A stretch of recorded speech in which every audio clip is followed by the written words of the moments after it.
some wine. I'm gonna pour this right now. I love it. I love it. Don't mind me. Don't mind me. Maybe I should open myself a bottle. You should. I think you deserve it. I'm curious, like, you know, like we've known each other for forever, and it's like, do Americans call you Eva or Cristina? Some call me Eva, some call me Cristina, but I like Cristina for close friends. Yeah. I like Cristina. Yeah. Well, if you're down, we can just jump in. What do you say? Yeah, let's do it. So, like, this is crazy, right? So over the past like 2 weeks, you can't watch CNN, you can't watch Fox, MSNBC, like you can't watch whatever news outlet you want without hearing about Harvey Weinstein from Hollywood, sexual harassment, at least the allegations from all the different models and actresses that we've been hearing about. You cannot watch the news without hearing about this. And, you know, for me as a guy, I just, it's a, you know, I acknowledge it. I think it's absolutely disgusting, and it's a problem that this guy's been doing this since like 1990 at least. We're talking like almost 30 years now, and for a woman such as yourself, I'm just kind of curious, like what you know happened in your head or your mind when you first heard about this whole Weinstein thing? Like what did you think about? Well, I think I think that it doesn't surprise me because maybe of my experience being in television and being on the side of wanting to be an actress or go on television, and when there's a producer you want to be in good terms with. I mean, it seems like a very easy thing to fall into. Like, he's in this position of power to make these women stars, and they want that's their career. They need this job, or they want this path. They have to go through him. So it's almost like a really easy prey, Right. It's like the wolf and then the sheep. I think you're right. It's like when you take someone who's, let's be honest. I mean, I feel like most actors and actresses that I've heard about normally start off dirt poor. They're living on a shoestring budget. They're eating top ramen in their rooms every night. Maybe they're sharing rooms with other people because they can't afford the rent. So you take someone as desperate as a no-name actress, and somebody as powerful and resourceful as a Harvey Weinstein, and it's just it's this clash of forces, and it's it's unfortunate that this guy got away with that for so many years. I think that he's not the only one, though. I'm not sure like why him in particular came out to be so spread that news, but in Mexico you hear about that. I mean, in that industry it's very common for just to have that kind of those things happen, So, but being that I know that October is a month of Domestic Violence Awareness Month, I think that I'm not sure how that all got started, but I can, I think it has a correlation between someone saying, okay, this is the time to push this out and make other people aware of that this is a problem, and I think it's a great thing to have that. I know it's terrible news, but like the awareness, the talking about it, and other women feel comfortable then saying, hey, well, me too, which is like the same with this other campaign that was going on, the Me Too one. Right, like the hashtag. The hashtag, yeah. So I think it's unfortunate though, because like, you know, I think days after, I think at first it was like the New Yorker, the New York Times that picked up the story. This is like October 10th through the 15th, something like that, as this stuff was kind of coming out, right? Harvey Weinstein's spokeswoman, I don't know what you call that, spokeswoman. She came out and she was like, you know, all allegations of non-consensual sex are unequivocally denied by Mr. Weinstein. And I'm just like, you know, when you say something like that, like when all this is happening, when you say that all non-consensual allegations are wrong, and false, I feel like there's a serious gap of understanding that's like, you know what, even if you're, let's say you're a producer and you bring in an actress and you want to interview her and figure out if she's right for the part, even if she agrees to have relations with you, I don't think it makes it okay. It's morally and at least ethically like corrupt, the fact that that you would blur those two lines, even if it is consensual, even if she says, sure, I'll hook up with you, like you should be able to keep those two arenas separate, as like your personal life and professional life. This lady, this girl is trying out for a part, and for you to bring her back to your hotel or your house, like that's a serious blurring of like those lines of ethical boundaries, even if she wanted to go through with it. You know what I mean? Yeah, well, but then, you know, this person has lost any sense of moral values. No, like, you know, the greatest part was that he said he went to like some Arizona rehab place to like find his life again, and I think the exact quote was to start rebuilding his life. And I'm like, hold on a second. So, like, let's talk about the lives that you've like deconstructed, right? All the young actresses, maybe even like the ones who said no to you. There was even an audio recording that came out of a woman who was with him in a hotel room, and I kid you not, Christina, like you can listen to this recording. I think this is from like the New York or New York Times report. He's in the hotel, and for like 2 or 3 minutes, he continues to tell this girl, like, hey, come sit with me next to my bed. Hey, come sit with me. And she's like, no, I'm uncomfortable. Yeah. And she keeps denying it. She keeps saying, no, like, I'm uncomfortable. I don't feel right doing this. You know, you've touched me before. I feel uncomfortable. I want to leave. And he keeps going. He keeps at it. He keeps trying to threaten her, saying, you know what? You're embarrassing me. Why don't you just come here? And eventually, you know, the audio clip ends. I don't know if that's where it actually ended, but the audio clip ends, and you know, she's like, I'm leaving, and he's like, all right, see you later. You know, it's scary that a business like that, where you're given so few opportunities to really make it in Hollywood, and for it to come to that, to where you have to think about sleeping with someone to have a shot at your career, is like disgusting. You know?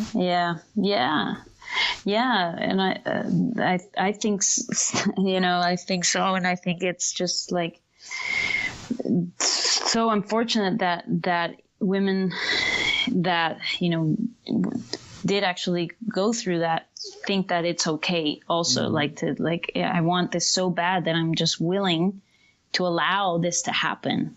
You know, and I think that's where that you know, power, where I feel like women, you give your power away when you think that you must do something that you don't feel like it's morally right, and I think that's where we, like, as women, we get in trouble, where we choose to not pay attention to the way we feel, because we feel like we need this in order to get this other thing. And I think there are other ways of getting around what you want. You know, it doesn't have to be. So it's like, you know, he did it for a long time, and not to excuse him, but I'm just saying you know, there has to be the other part that allows it to happen. You know, anyway, that's I think. But also when you don't know, and when you are in a position where, you feel like that's the only option you have. Right. And I mean, Jesus, given your being in front of or in the presence of someone that is so, like I said, like a big wolf, like he knows the tricks. He knows what to say. Oh, he's good. He's good. Great. They're like, is so good at what they do at manipulation, at, and intimidation, at making you feel special first, or making you feel like, so it's all these kind of like emotions that it fall prey to something like that, Right. But I that's where I feel like, empowering yourself, self-esteem, is so important to recognize, like, where is my limit? How, what is okay? What am I okay with? And what doesn't feel good? And trusting that it doesn't have to be that, you don't have to do anything you don't. Right.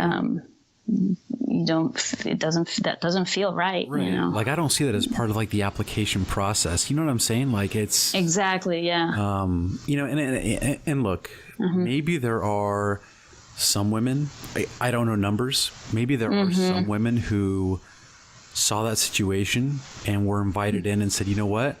I'll willfully and happily do this if it means that, I'll get a 5-movie deal or a spot on a pilot for a new TV show. And maybe they saw it as, you know what, like, no problem, no questions asked, let's do this. And that's a different question. It's sad. Yeah. It's sad, but hopefully it's a small number, hopefully. But I can't, I can't imagine what that would be like. And it's unfortunate. Yeah. But I think, I see it as a positive thing. I mean, well, what else can you do now, but as talking about it and sharing it and saying, and having a conversation about it, and just kind of dissecting, okay, what are we all going to learn from this? How can we make this something that is useful, for everyone? How can we avoid this? What changes need to be done? I thought it was, as far as awareness goes, I thought it was incredible, the response that we saw. I mean, on Facebook, I saw people using the Me Too hashtag from Spain, from France, from Australia, from the US. And every time I saw that damn thing, I hit like, if not love. Yeah. And you're right. It's the awareness. It's the tragedy that sort of opens up the conversation. It's unfortunate that things have to get to that point, but it does open conversation. And if there's anything positive to take away from it, I guess it's that we need to be talking about this, Yeah. Yeah. And also I think that, sharing whatever the women that have gone through this or have experienced a situation of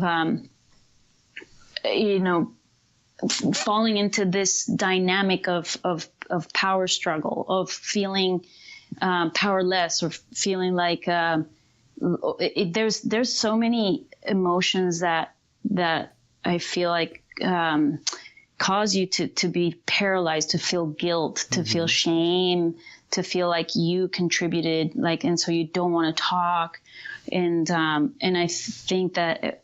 Or not having anybody you trust enough to share what you're feeling. And so this awareness is, I feel like, part of the healing of saying, oh, I'm not alone. Oh my God, this is, there are so many other women that have experienced violence or manipulation or, just assault. I mean, because there's so many degrees of crime, if we want to call it that. silent crimes, you know, stuff that just shouldn't go on. There's so many degrees, but no little thing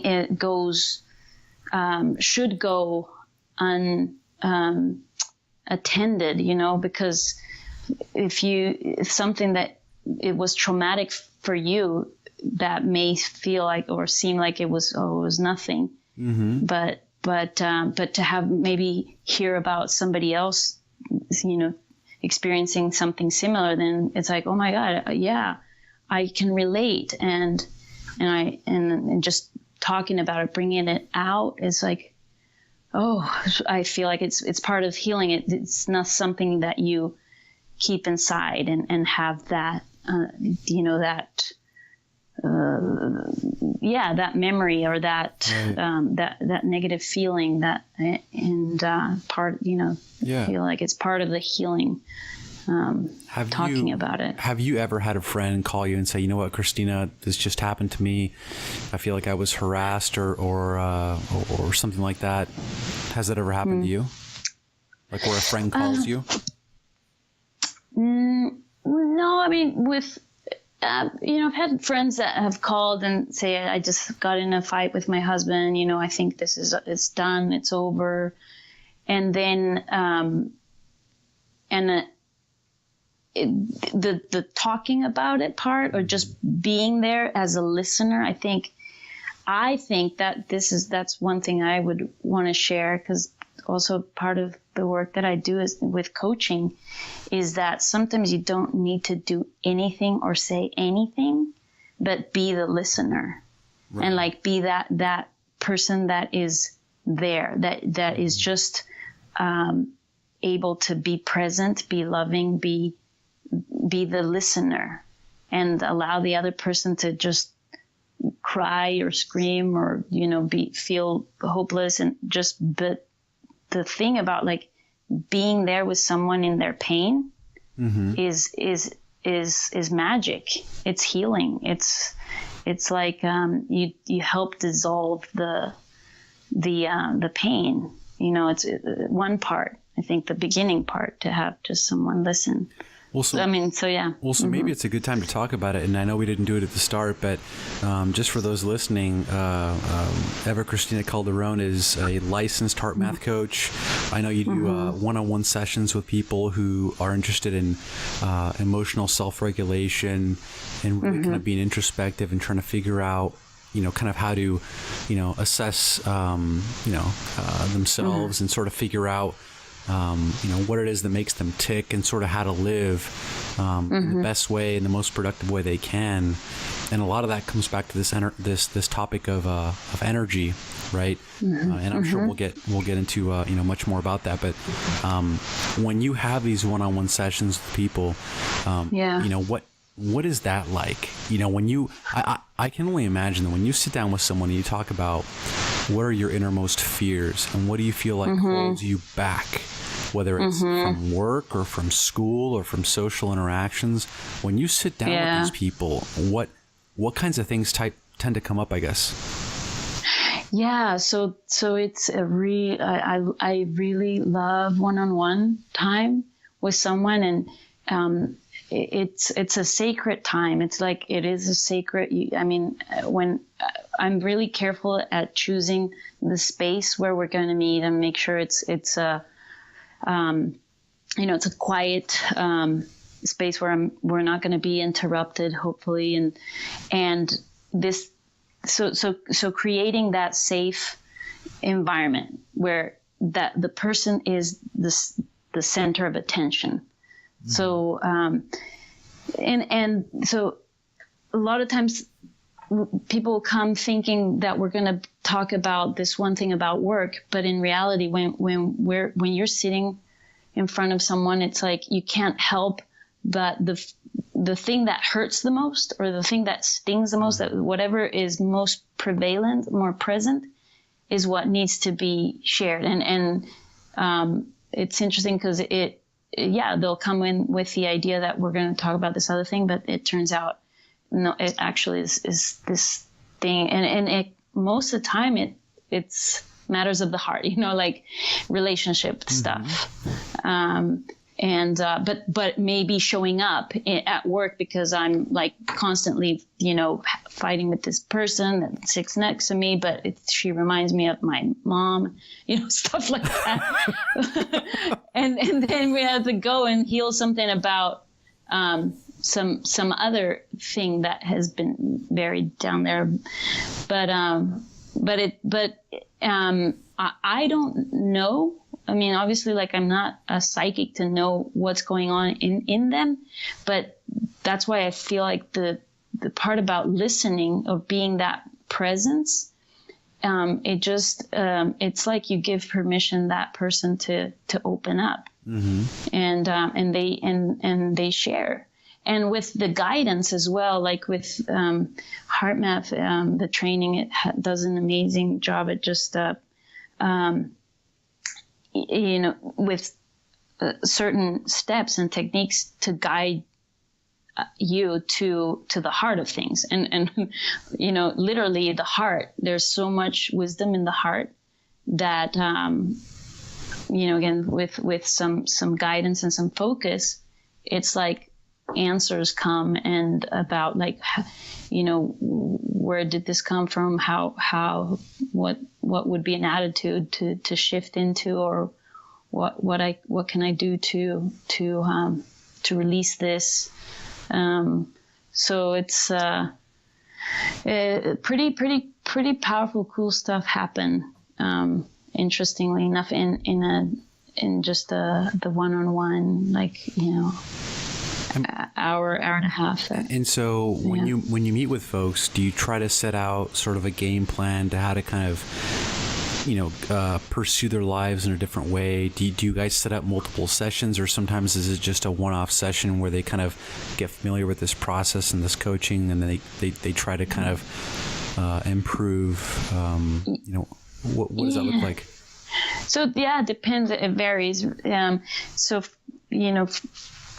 For example, someone that is going through a divorce, obviously one session is not going to be, I can help her, give her tools that she can take away home, and I give some homework of, okay, these are the things that you're going to do on a daily basis that are going to help you have that energy, have that inner, capacity to deal with this, because, you're, say, going through a process, and then, meet again in another 2 months and see how you're feeling. Because by then, hopefully you're in a different stage, so there's that scenario of someone going through something, that is not going to change overnight. But, for some people, it's just like one meeting is like, I just needed that to realize that, what I'm doing that is causing me to feel stuck in this area. And then, that's the cool thing is that I give tools that they walk away with, that they can do on as a habit, and hopefully that could help in the future. And then there's this course that I give is like you're building your personal resilience. So, and that is some techniques from HeartMath on it's like 6 tools, and that's like like an hour and a half session for 4 weeks, and I'll teach the tools, the 6 tools that will help you have this resilience capacity, and know have some basically some steps of what to do to increase. When I say capacity, it's like, it sounds really technical, but it's like when you having a challenge, or the resilience capacity is how easy you bounce back, how fast do you recover, and keep walking your path, keep along on your way. Let's say something went wrong in the business, and you're frustrated about it, or you're just like really stressed out about it. How do you keep on going so that you're doing what you need to do to make things work? So having some tools to help you with the emotional stress, release the stress or decrease the stress, will help you have that creativity to find other solutions of what you need to do to keep the business going, or keep the relationship going, or right. So, well, I mean, like, I feel like a lot of that stuff, unfortunately, right, doesn't seem to come natural to most people. I think it's fair to say. So having someone who can sit down and kind of give some sort of objective advice is really, really beneficial. Somebody who can really kind of sit down and help with you without any sort of malintention or anything like that, I think is super helpful. And that's what I think is so great about heart math and the resilience and the self emotional regulation, the sessions that you offer. I think it's super important, and it's and I don't know, like I don't know if do you get the sense that some people are ready to hear the advice that you have to offer, and some people just aren't there yet? Do you get that advice? Yeah. Oh yeah. Yeah, definitely. If somebody's not ready, they won't come, they won't approach me. And I will be of no help if somebody's not open to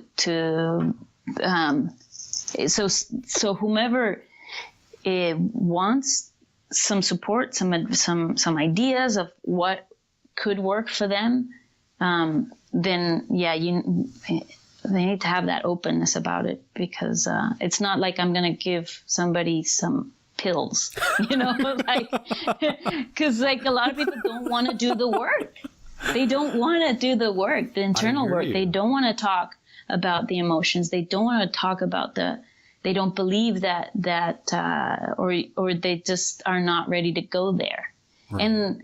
And so that's also part of what keeps people stuck. I feel like it's just emotions. Like, we all have them, and we all I feel like it's so important for us to find ways. And like, I'm not saying that this is the only way, but because for other people it's working out, jogging, going to yoga, going to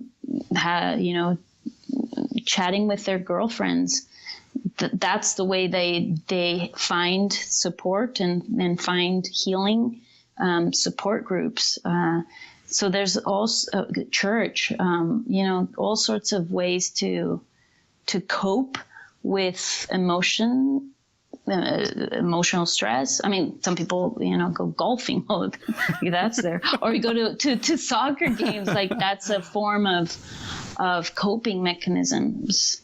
But when someone is ready to give this a try, to like, hey, let's, how about, there's some things that I can teach you to do to go inside, like, naturally, to find healing within yourself.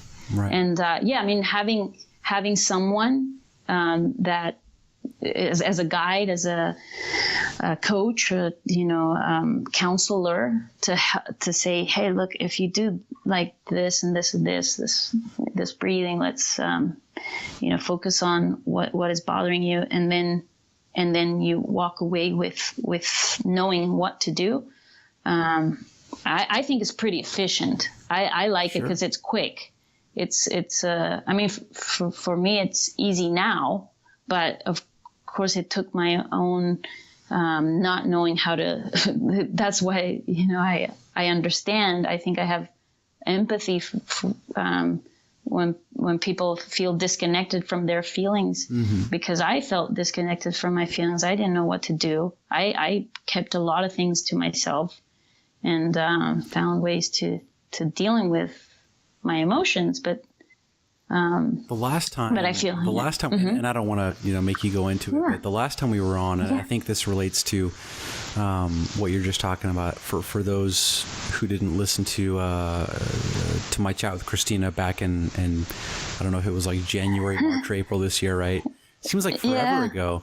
We talked a little bit about how you'd gone through your divorce. You have 2 little girls, and you really learned a lot about yourself and navigating through life when you went through that experience and that separation, right? So coming from that perspective, really, I could see how it'd be super beneficial to help others who might be going through that now, to say, listen, you know what, maybe I'm not in your shoes, but I was in a different size of your shoes, a few years ago. Yeah. And you can kind of offer, listen, this is what was tough for me. This is what seemed to help. And this is how I can help get you through it. And, what's unfortunate, Christina, and I'm sure you see this every day, is that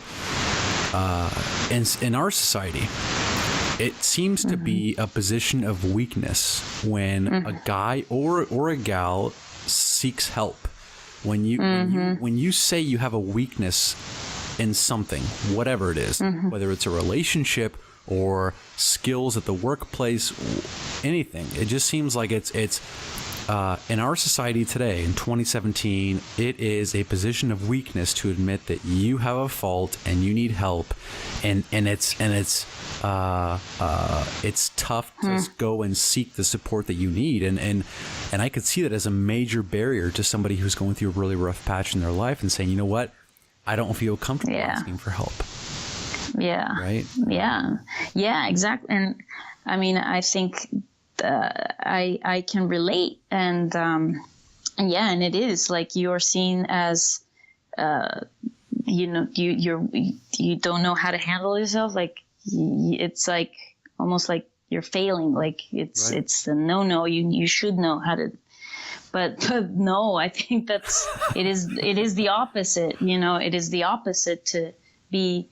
I think it is a virtue to admit, and there's a difference, and I think this is a really interesting difference, is that one thing is someone that continuously complains and says I can't, and then because we're taught that that's not right. You shouldn't. Well, depends on how you grew up, but like for me, it's like I needed to be tough. I couldn't complain. Like I was supposed to like just some magical reason like be okay with like with moving to 8 different elementary schools, and moving countries, like I had to be strong.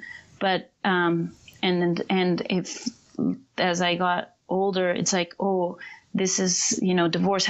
I need to be strong. I need to be able to like handle this. And it's like, man, I want to be Wonder Woman, but I'm a human being, and I didn't learn this, and I didn't see this anywhere else in my life. I have never experienced this before, and I need help. I need some answers. I need, and I think that is virtuous to, and also shows that I think there's something really valuable about admitting your vulnerability, even for a man. Number one, I think that's super sexy when a man admits it. You heard it here first on Under the Cork Tree. It's super sexy if you're a guy and you have problems, all right? And you admit it. I mean, it is. Like, I think that is extremely attractive for a woman. Because, again, the difference is that, you say, I've tried to see this. I've tried all the ways that I can to figure this out, but I don't know. Then it's like we connect as humans. When we admit that we don't have all the answers, that we're not. I think every human being we need each other. we don't have it all figured out, and it's part of our humanness. But when it becomes something that like you continuously do, or that it's like, but I think we're wise enough to tell the difference when somebody's being deceiving and just kind of like, oh, here she goes again with her crying. Oh my God. Like, when is she like a negative, someone that just is probably like a whiner, too negative, or just like very like this victim martyr, a martyr. That's a difference. That's, and I think that is what we, I think that, everyone can identify when someone just has made that a habit and tries to get away with stuff by not working on their issues. I gotta ask you. So I saw that you posted a video of Jim Carrey. Okay. Maybe like a day or two ago. Yeah. Now look, I'm not a Facebook stalker, but I am a moonwalker. Oh, and by that okay. I mean, like, I can just dance like Michael Jackson, no big deal. Yay, I love it. Did you ever see me dance like Michael Jackson? No, I would love to. That'd be so fun. Christina. That would be so cool. No big deal, but whatever, it's cool. All right, so I saw you posted a video of Jim Carrey, and when I first saw it, I had seen some things in the news that Jim Carrey was really retreating from the film life, and he was really being artistic and sort of digging into who he was and getting away from the industry that he had been involved with his whole life.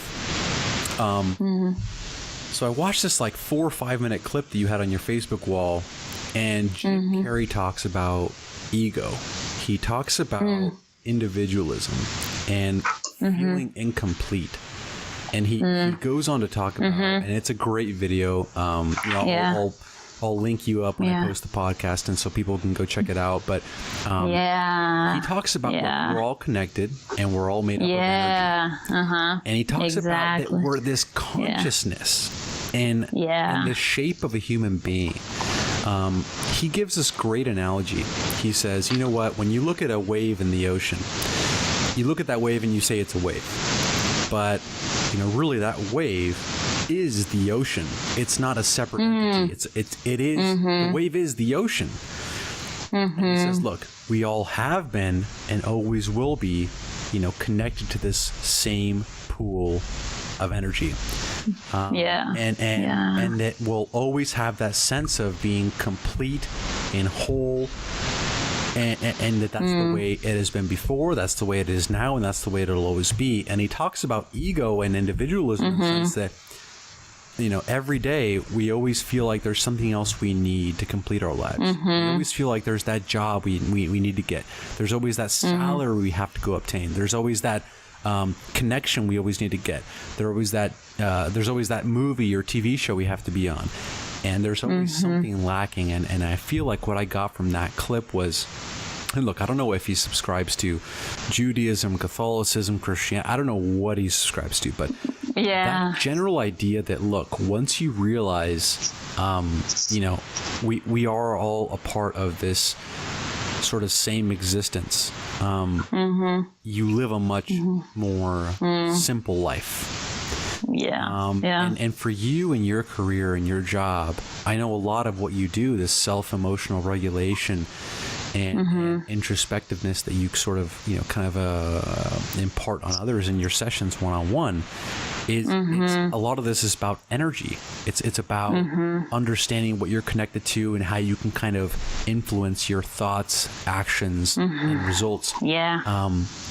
I saw that on your Facebook wall. When I first saw it, I was kind of like, and then I clicked on it, and it was very, it was powerful, and I thought, wow, this would be a great topic for Christina, just because I could see how it would just be so, up her alley in terms of what she does for a living and what she believes in. What was the first thing that came through your mind when you saw that video of Jim Carrey? Well, I mean, if, people watch this after listening to this, it is quite a concept that if you're trying to rationalize about it, it won't make sense. I think that it's like a level of consciousness that we all have, but our ego and our daily, life keeps us, I think, in this, and another level of consciousness, which is very material, like A, plus B equals C is very, brain. It's all this brain, rational mind kind of, and we're trained to think this way, and to feel disconnected from others, and that we constantly are comparing ourselves to others or measuring up. Are we measuring? Do we fit in? And there's I think that when we do the kind of work that makes you go into your inside, to your heart, to your emotions, and get to a level of understanding that that we are connected. Right. It does take some. I think that this is. I'm trying to find easy ways to describe this without saying, "Hey, the ego is wrong." Please, the ego easy works for me right now, because I'm like, by now I'm like 2 bottles in, and I'm not exaggerating. So please, easy words work for me, please. Well, I think that the way he explains, the way Jim Carrey explains it in this video is it's really cool. I believe we are all connected. I believe that we all we all have these roles that we play in this life. We all have this exchange of energy. And if we want to bring it back to what we started to talk about, where, violence and domestic violence and one person having power over others, I think that is a mismanagement of energy, where one feels more than more powerful than the other, and the other one feels less than. And then there's this dynamic where this dynamic of disconnection, where where there's disrespect, where there's all this negative dynamic that goes on. But when we are in a level of consciousness where we know that we are all one, we all treat each other like we want to be treated, we treat ourselves. These things don't exist. These power struggles don't exist. This I am better than you doesn't exist. The I need to measure up doesn't exist. I think this is what most religions strive for us to understand, that that we came from the same thing, whatever that is. Right. And so when you see yourself in another,